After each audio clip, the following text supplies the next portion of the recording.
Praise the Lord. கர்த்தருக்கு ஸ்தோத்திரம். இன்றைய வசனம்,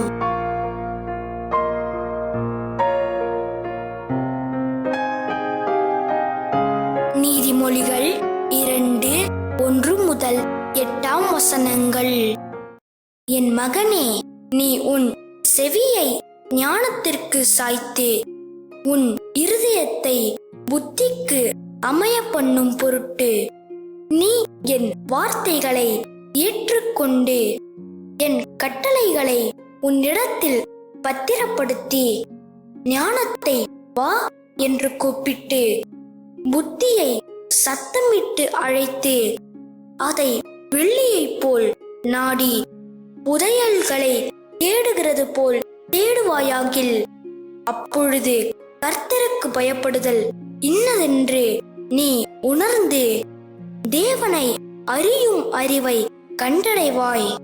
கர்த்தர் ஞானத்தை தருகிறார், அவர் வாய் நின்று அறிவும் புத்தியும் வரும்.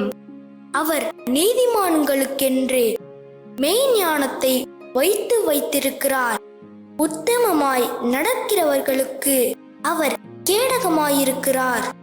அவர் நியாயத்தின் நெறிகளை தற்காத்து தம்முடைய பரிசுத்தவான்களின் பாதையை காப்பாற்றுகிறார்.